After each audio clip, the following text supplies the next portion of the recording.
Hi, this is Jeff Fletcher here with my first Holiday Cube draft this season. Just looking at my opening pack, it's got a number of really strong cards here. Kozilek's a reasonable Eldrazi. Birds of Paradise is available. Bitter Blossom's a nice card, and Inferno Titan's also a good early pick. Um, I'm not exactly sure what's in this Holiday Cube. So I'm going to lead off with Bitter Blossom, which I think is the most exciting card here. Maybe Bird of Paradise is a good other first pick, not knowing what I'm doing in a vacuum. I think the power cards are in this cube, so it makes Mana Accelerants a bit better. Maybe it should be Birds. I'm gonna switch to Birds at the last minute, but I don't know. I don't like green as much as I have in previous cubes in the Legacy cube, but it might be kind of gone back to how it was. I just don't know yet. So there's an Elvish Norm, which is a powerful card. There's an Elvish Mystic, which is on plan. There is Upheaval in here, which may be really, really good if all the power cards are back. I do see a Storm card here, Necropotence. There's a Signet, so it looks like Signets are back as well. I mean, that maybe means green accelerants aren't as big of a deal. Elvish Norn's quite good. I think it's between Elvish Norn and the Elvish Mystic here. I guess Rakdos Signet is also fine. I guess I've gone with the Mystic, the birds. I'm going to go with the Mystic. Kind of makes sense. Ramp to somewhere. I'm not exactly sure where. I think Upheaval is going to be better supported in this cube, so I've just seen a Signet. And that implies it's more like previous Holiday cubes. I'm not sure what, if any, changes occurred, but Elvish Mystic isn't too bad of a card. Don't know if I want to be white yet. Had I picked the Bitter Blossom, I guess I'd probably take a Rakdos Signet here, and I'd be reasonably happy with that. Okay, Caracas is here. That's a really powerful card, potentially. Um, Vampiric Tutor, so it looks like they're supporting combo more in this cube. There isn't really a green card here, so that's not exactly great from my point of view. Scalding Tarn's potentially decent mana fix.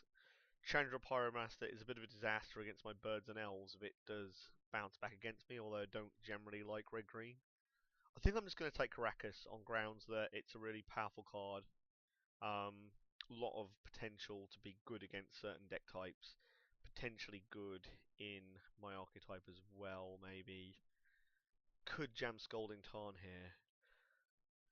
Pyromaster's not bad. Lutral Core's not bad. I mean, I think this is kind of a weird pack and it's not obvious what I should be doing, which makes it a real sort of forking of the paths.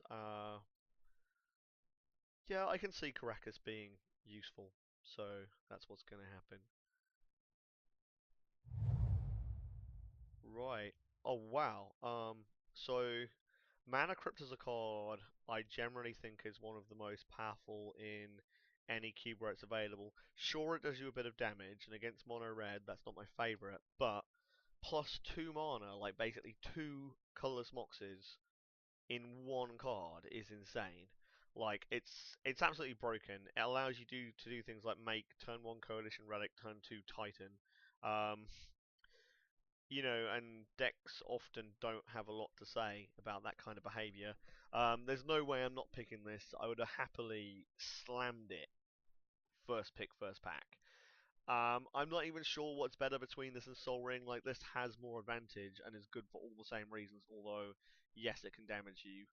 I think most matchups that won't even matter, and even the matchups where it does matter, sometimes it just lets you make like a turn 2 Baneslayer Angel or something and demolish them anyway. So I feel very happy with that obviously insane card. Ooh, new Planeswalkers Ring, that's cool. Sword of Fire and Ice is cool. Tezzeret's pretty cool. Even Thragtusk, I was just talking about how it's good to get your life back from Mana Crypt. Well, Thragtusk would give me all that life back. But I think, like, Sword of Fire and Ice is probably enough better than Thragtusk, and it's a card that gets helped a lot with Mana Crypt, because I can make a good dude turn 1, and then look to equip it on turn 2 or 3 potentially. I think it's getting a lot of lift here, and it keeps my options open. I like Duretti, I like Tezzeret quite a lot. Banishing Light's good, Thragtusk's good, Verdant Catacombs is good, Ophiomancer's pretty good. But it's a great artifact, and I think it keeps my options the most open. I don't even have to play this Birds and Elvish Mystic, although they're certainly fine cards. I don't see why I wouldn't want to. So this Freylays here, that's green. It looks quite a reasonable card, and destroying artifacts and enchantments in the more powerful cubes is actually a more powerful effect. It's worth noting there's a Bazaar of Baghdad, which looks to have a sweet alternate art here that I've never seen before. That's kind of cool too. I'm going to reserve the Freylays. Ether Ball can be powerful. Hallowed Fountain's quite good. Vents is really decent. I wouldn't mind that, but I think like a really early Freylays off, you know, land, elf, mana crypt, next turn Freylays could be sweet. So, yep, I'm going to give it a go. See where it leads. And as I say, I think there's more powerful enchantments and artifacts like Mana Crypt and Sword of Fire and Ice to destroy in this cube. Okay, talking about some of the things I was saying you want to ramp into. There's Consecrated Sphinx and Baneslayer Angel, both awesome ramp targets. I think I like Sphinx a little bit more because in the most powerful cube, blue's probably a little better. An early Sphinx off a Mana Crypt and an Elf will be insane. It will get me back the cards I have burnt on Mana Acceleration. I say that in inverted commas.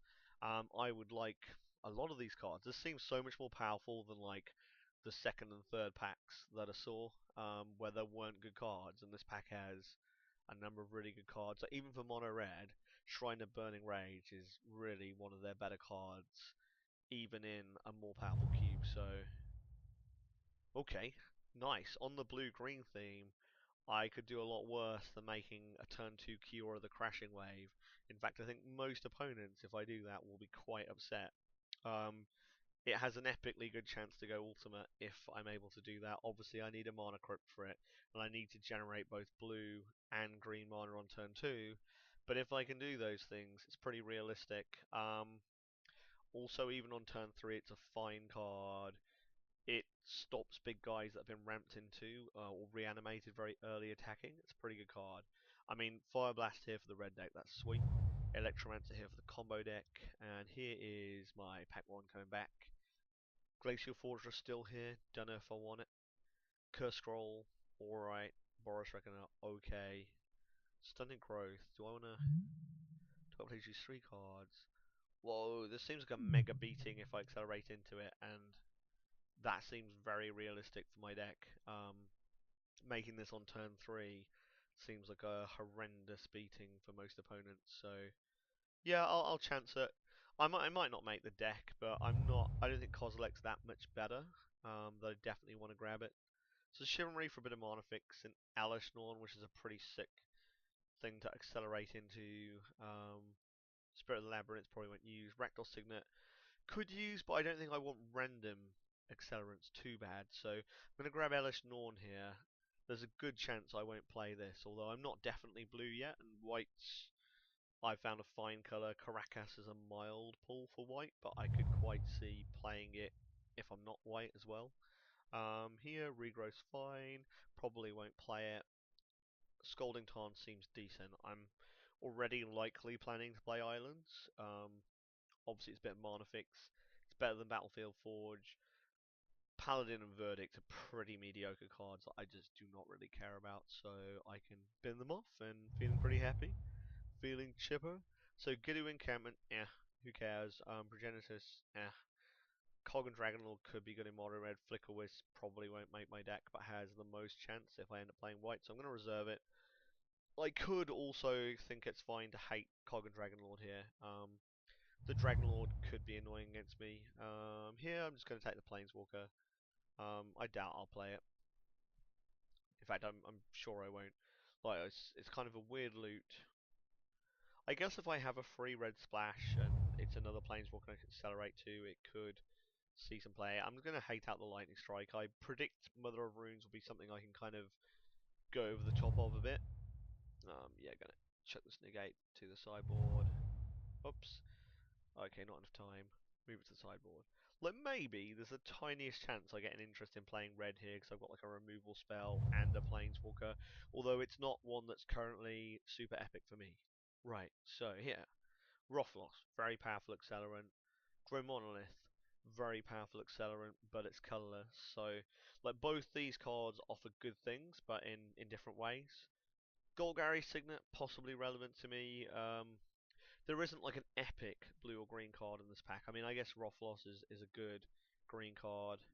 To be honest, I think I'd rather have Grim Monolith than Rothlos, although Rothlos has the potential to be more powerful, because at the moment, like Freylays and Consecrated Sphinx both receive good help from Grim Monolith. Kiora obviously not exceptional help, but I could always get another 5 or 6 drop. I think that's pretty likely. I may, in some crazy world, table Rothlos, but yeah, probably won't. Um, Stomping Ground would be quite nice for my deck. Hopefully I'll get that back because it would let my Scalding Tarn fetch blue or green, which would basically do what I want and give me a future potential ability to splash red.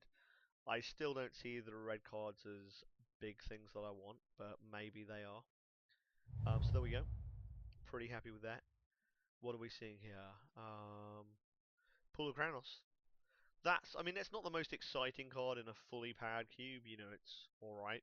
Um, But that said, it's still a pretty decent turn 2 or 3 play. It can backfoot opponents that don't immediately have something. It can use lots of mana. It's got a lot of good things about it. Metalworker's fine-ish, but it requires a real artifact commitment. And I have got 3 artifacts, but you really want to show well, you want to have 7 or 8 artifacts in your deck before it's really good. Promo Command's fine. Yeah, I think for me the only reasonable pick, despite its relative fairness, is Pulukranos here. It's a bit on the fair side for my liking. But sometimes, just a big guy is good. A big guy that kills their mana guys, which will be popular in this format, is pretty good too. And it can do some okay work versus red. I mean, it's a little slow, but if it's accelerated into, and if it munches some kind of fighter fairly early, it can do enough damage to get there. Right. So here, the Abyss is very powerful. Snapcaster's pretty powerful, but I have almost nothing to use with it. Time Spiral is great for Storm. Sulfuric Vortex is crazy for the red deck. Stomp Howler is pretty average for my deck, although there are better artifacts and enchantments available in this cube, so maybe it's what I take. This pack's so boring for me. After I've had so many good packs, I would have picked 5 cards from. This pack is pretty much junk for me. Um, Almost on power level tempted to take the Abyss, but I have a feeling. I mean, I guess it kind of works with Freylays-ish because you always have a dude to sack to it, and you can keep your other guys. Snapcaster has maybe the most potential, but I have no. Well, I have stunted growth. I think actually, yeah, I'm just going to switch up to it because I don't care about not having the Stomp Howler. It's kind of a weird logic, but I really don't care if I don't have the Stomp Howler in my deck as a 5 drop, because I may well not want to play it anyway. But if I can make the Snapcaster good, it's going to be really good. And if not, oh well. I tried. Here, Daze and Remand are good, and go with Snapcaster, so that's something. Conscripts is one of the pretty powerful red drops because it has that combination with things like Kiki, if you get that going. Vendilion Click's just out and out very powerful. Decent on turn 2 from an elf if your mana allows it. Hmm. I think for me it's between Vendilion Click and Remand, although I should mention Survival of the Fittest. It is a very, very good card.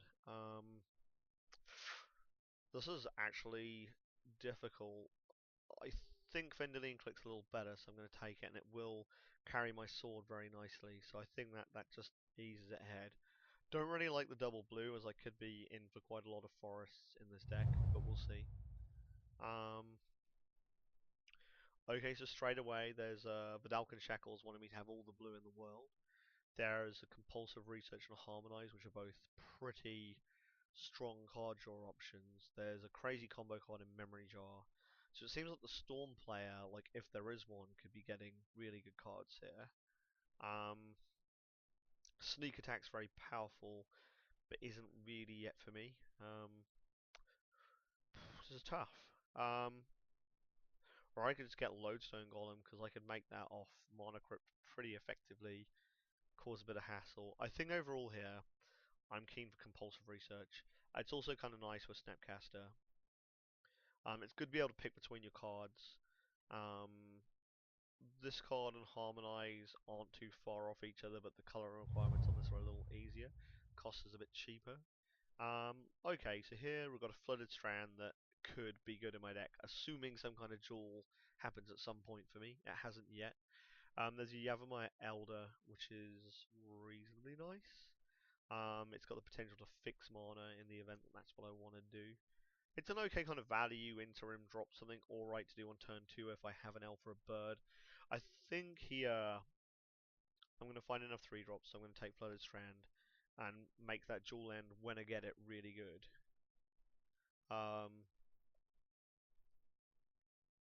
Yeah, I guess like a breeding pool now is going to be super sweet because then I've effectively got 3 breeding pools, so that's really nice. Obviously, that goes for Tropical Island as well. I'd be very happy to receive that. Here, Signet's not bad. It does one of the colors I want to get. Memory Lapse is pretty good. I think I'm going to take Memory Lapse because it's not the greatest card, but it's kind of like just a backwards remand. Doesn't help you get to your own good cards as much, but obviously delays their game plan a little bit. Because I have Snapcaster, this card could be quite oppressive though if they have to keep casting the same card and not seeing other options. I could see it being quite a beating, so I'm going to do that. I'm going to hide my Flicker Wisp at this point. I don't think I'm going to be playing that in any world. It's possible I could end up playing Alice Norn. I mean, it's funny, I would have expected a few slightly higher drops to creep in, but maybe we'll see them. Okay, so here's a Sun Titan that I kind of do want, but I also don't really want because it's double white. Um, there's Nature's Claim, which is a powerful sideboard card. Old Men of the Sea, which is, I think, is more of a sideboard card. It can get bonus with Sword of Fire and Ice, so that would help it. If I get another way to bonus it, obviously it's going to increase. It's going to get better. Sun Titan's not exceptional yet. I guess I just reserve the Old Men of the Sea. I'm not super happy about that pick, but it's probably alright. I'm going to move to ready to the sideboard, and I'm probably losing Lightning Strike. It's not really powerful enough to be worth it. So there's a wheel for the Storm player, which is pretty nuts. Koth for the mono red player. Song of Dryads potentially for me, but I don't like it a lot. I think I'm just going to get a Signet. The Signet's fine here. I mean, it's just another way to accelerate to my turn 4. I just kind of want a few slightly bigger things to do on turn 4. I do like having Signets with Mana Crypt. That's something I should note because it's great to make a Signet on turn 1. That's pretty crazy good. Okay, so 4 artifacts. Probably still not a Metal Worker deck, but it's not horrid. Not playing Elspeth. Could play Landwall Waste maybe, but I think I'm just gonna reserve the Char. Try and cut something from the mono red player. I don't think I care about the other cards enough. And I've got no reason to suppose that I'm playing black. I guess I've got Golgari Signet, but I don't think it's important. Wow, okay, right. Happy to see this Vortex back because it means there's not a crazy strong red player, so I'm going to reserve it and toss that in the sideboard as well. I don't really care about Imposing Sovereign or Avalanche Riders. This card's nuts. So it's good to have it gone. Yeah, I don't think I want Gadok Teague. I'll take this, but unfortunately can't play it. Um, Similar basis, get in the jar. I don't want the Storm deck overpowering me. Wow, so, and usually for Cube, I've had quite a lot of chaff picks. I've got 2 bad Lightning Bolts in Searing Spear and Lightning Strike. So it seems like red could be pretty open here. Plus, I suppose if I can very easily splash red, it could become viable. I'm just going to have a second look at Daretti to see if that's a thing I want to do. Loot's quite good. The artifact thing's okay. The emblem thing's obviously good, but it's a bit of a pipe dream. Let's see what's available. So Plowunder's available. Powerful card. Good, very good with Mana Crypt, although I don't think it's a highly drafted card. Shoulder Agent's okay. There's a Library of Alex here, which I'm probably going to take. I'm not sure I can make it the most powerful Library of Alex ever, but I still think if I draw it in my opener, I can get value, and that's something that I want to get, so I'll reserve it. Fauna Shaman could be fine, but I don't have. I mean, I could have got a really good survival Fauna Shaman sneak attack kind of a deck if I drafted the Eldrazi, and that is something to bear in mind for if and when I play the cube again, that is available. Time Twister would be a sweet addition for the Storm player, so I could see them maybe wanting to grab that. But for now, Library of Attic seems like the best value pick. It's been a funny draft because I've sort of felt at moments like it's going epically, and then at other moments like now I'm kind of feeling like I'm still looking for quite a lot of components, and that my deck's not as amazing as it could be. Here, Sword of Temptation is certainly a good card. Um, I mean, Ymir Signet's fine. Tooth and Nail is fine. It'll probably get the moment Consecrated Sphinx and Vendilion Click or Old Man or Polukranos. Could play with Elesh Norn still. It is a good card. Um, I don't think I want it enough over Soa, so Soa gets the nod.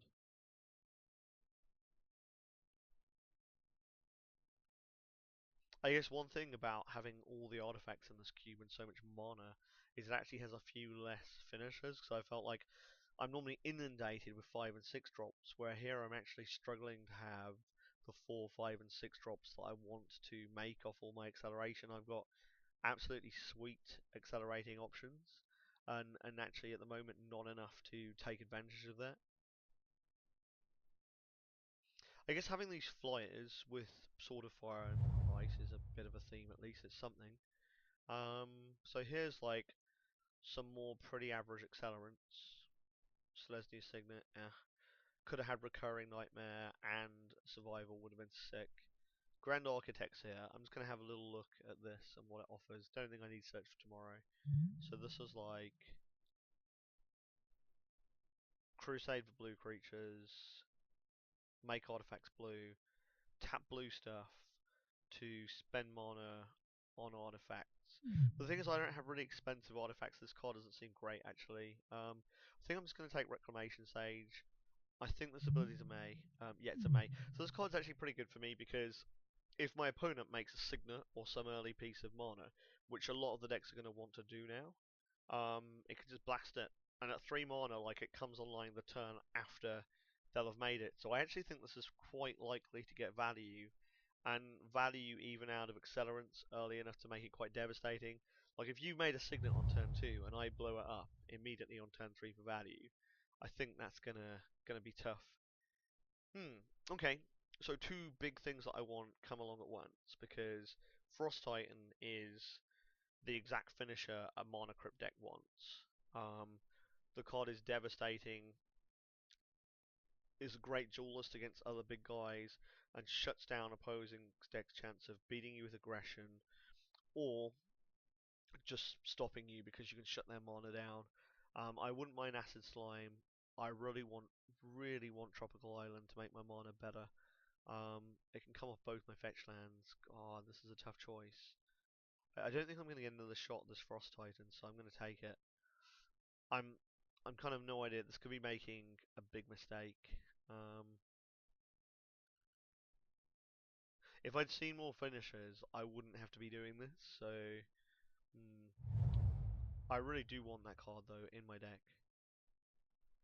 Okay, so here is Academy Ruins that I don't really have anything for. A bunch of mediocre, like Siege Gang is okay for red, Beast Within's okay.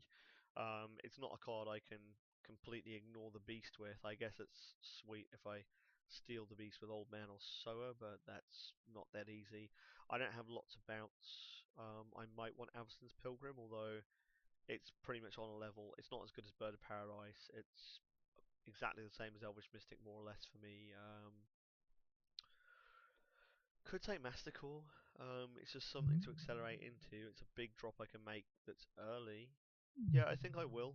The discard is a bit of a nuisance for it, obviously, but this cube looks powerful enough, and also shooting stuff might be powerful enough that I can get around the downside, maybe. I don't know. Um, so here, just some random junk, really. Containment Priest is quite nice.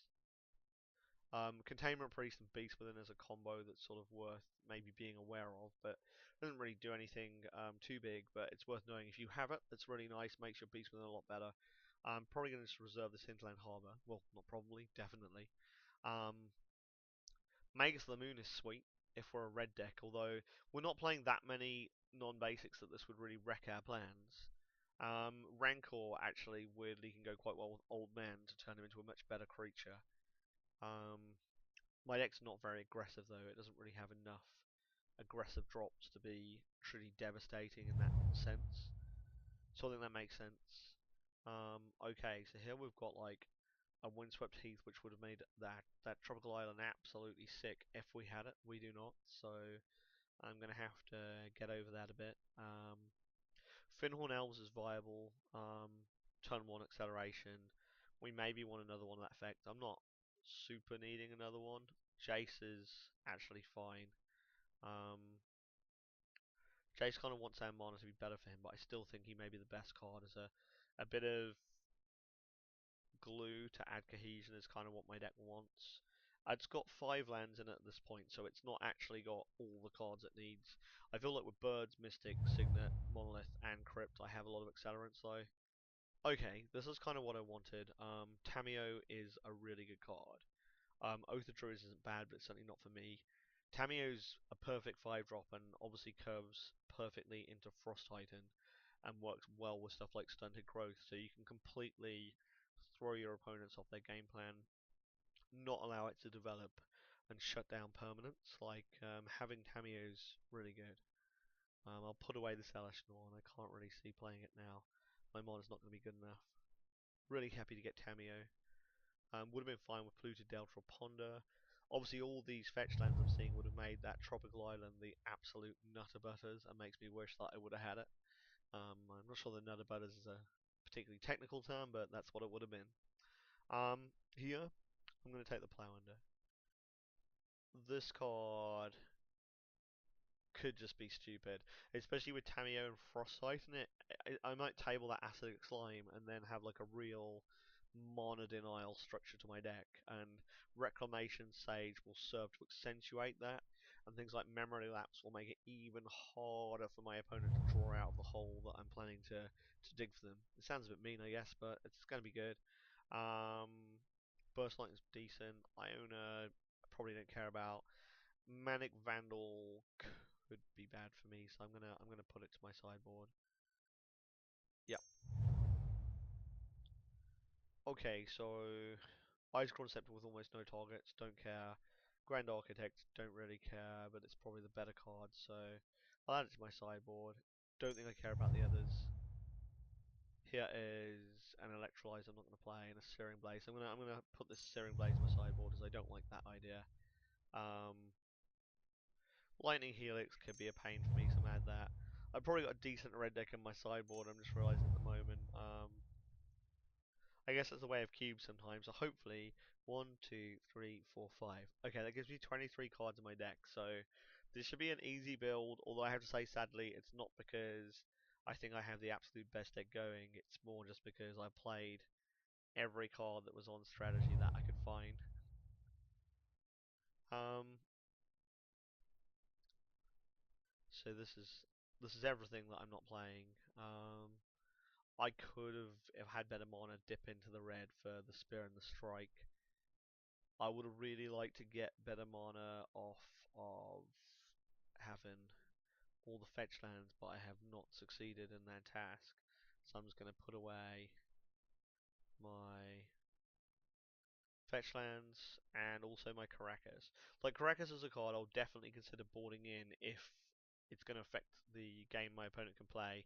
I mean, I get some benefit with Vendilion Clique with it, which is nice, but it's just a card, so I don't really care that much. Library of Alexandria is a card. I'm almost tempted not to play this because my mana requirements, despite not looking particularly strict, are a little. Um, I want double blue fairly early in my game plan, often as early as turn 2 if I can, to get the full benefit out of my Elvish Mystic, although Birds of Paradise is really good anyway. I kind of also ideally want well, enough green to go in with Mystic on turn one, and then follow up with a blue card maybe on turn two. So it's a little awkward. The Library of Alex is a color source, but it's really powerful, and I want to try it. Like even if I can't succeed at optimizing, I want to give it a go. Oh, nice land here. There's a two land already in.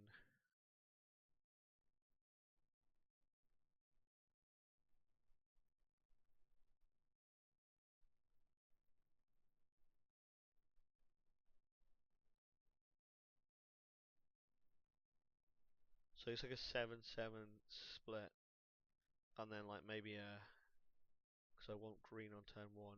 8/7 gives me a 9/8 um, in favor of green.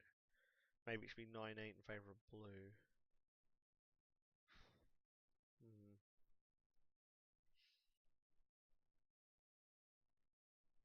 I mean, I can cast a turn one compulsive research or reclamation sage potentially, which is nice. Um, I think this is about right. I'm gonna take that, and I'm going to submit my deck, and I'll see you back for the games. This was an interesting draft, and it's probably quite suboptimal because it's the first draft that I've done from this cube, so that's something to look at. Hopefully, next time I'll be more aware of what things are here. I still don't know if sort of, your Ancestral Recall, Time Walk, Soul Ring are here, but I've at least seen some presence of real power cards, and hopefully this Mana Crypt is going to lift me to victory every round. That'll be sweet. So, catch you for the games. Thanks for watching.